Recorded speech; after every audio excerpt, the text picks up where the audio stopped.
Bismillahirrahmanirrahim. Assalamualaikum warahmatullahi wabarakatuh. Perkenalkan, nama saya Wandi Nugraha dari kelas PBSIC akan menjelaskan tentang bunyi-bunyi yang ada di dalam bahasa Indonesia. Yang pertama adalah asimilasi. Asimilasi adalah perubahan bunyi dari dua bunyi yang tidak sama menjadi bunyi yang sama atau hampir sama. Hal ini terjadi karena bunyi-bunyi dalam bahasa diucapkan secara berurutan sehingga dapat mempengaruhi atau dipengaruhi. Nah, adapun contoh sebagai berikut. Dalam kata bahasa Inggris top diucapkan top dengan T apikodental, tetapi setelah mendapat tambahan kata S diucapkan menjadi kata stop dengan T juga laminopalatal.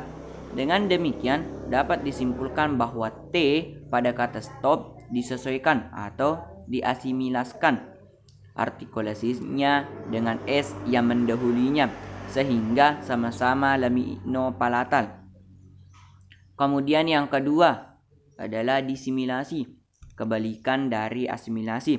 Disimilasi adalah perubahan bunyi dari dua bunyi yang sama atau mirip menjadi bunyi yang tidak sama atau berbeda. Contohnya pada kata bahasa Indonesia belajar, berasal dari penggabungan prefiks ber dan bentuk dasar ajar. Mestinya kalau tidak ada perubahan menjadi berajar, tetapi karena ada dua bunyi R menjadi R, yang pertama diperbedakan atau didesimilasikan menjadi I sehingga menjadi belajar. Karena perubahan tersebut sudah menembus batas fonem, yaitu R menjadi alofon dari fonem R dan I merupakan alofon dari fonem I, maka disebut disimilasi fonemis. Kemudian yang ketiga adalah modifikasi vokal. Modifikasi vokal adalah perubahan bunyi vokal sebagai akibat dari pengaruh bunyi lain yang mengikutinya. Perubahan ini sebenarnya bisa dimasukkan ke dalam peristiwa asimilasi. Akan tetapi karena kasus ini tergolong khas, maka perlu disendirikan. Perhatikan seperti contoh berikut, yaitu pada kata balik diucapkan bali, vokal I diucapkan I rendah, tetapi ketika mendapatkan sufiks an sehingga menjadi baikan, bunyi I berubah menjadi I tinggi, balikan. Perubahan ini akibat bunyi yang mengikutinya.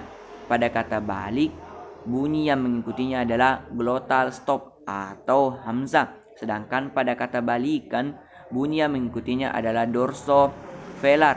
Kata perubahan dari I rendah ke I tinggi masih dalam lingkup alofon dari satu fonem, maka perubahan itu disebut modifikasi vokal fonetis. Kemudian yang keempat ada netralisasi. Netralisasi adalah perubahan bunyi fonemis sebagai akibat pengaruh lingkungan. Untuk menjelaskan kasus ini bisa dicermati ilustrasi atau contoh sebagai berikut. Dengan cara pasangan minimal baran atau barang, paran atau parang, bisa disimpulkan bahwa dalam bahasa Indonesia ada fonem B dan fonem P. Tetapi dalam kondisi tertentu, fungsi pembeda antar B dan P bisa batal, setidak-tidaknya bermasalah karena dijumpai bunyi yang sama. Yang kelima adalah serialisasi. Serialisasi adalah penghilangan bunyi fonemis sebagai akibat upaya penghematan atau ekonomisasi pengucapan.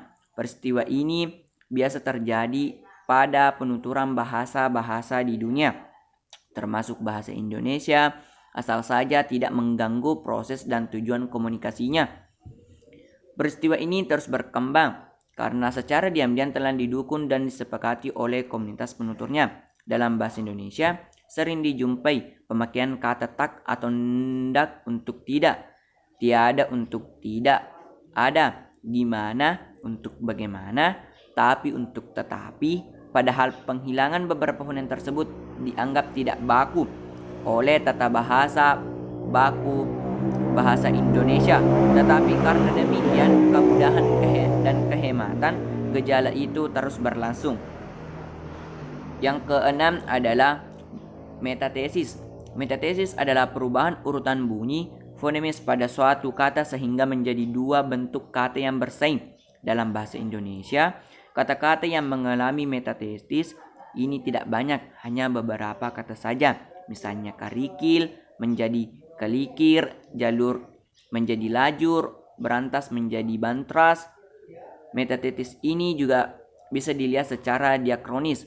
Misalnya lemari berasal dari bahasa Portugis, almari, rabu berasal dari bahasa Arab, arba, dan rebab berasal dari bahasa Arab, arbab. Kemudian yang ketujuh ada di diftongisasi. Diftongisasi adalah perubahan bunyi vokal tunggal monoftong menjadi dua bunyi lokal atau vokal rangkap atau diftong secara berurutan. Perubahan dari vokal tunggal ke vokal rangkap ini masih diucapkan dalam satu puncak keyaringan sehingga tetap dalam satu silaba. Kemudian yang kedelapan adalah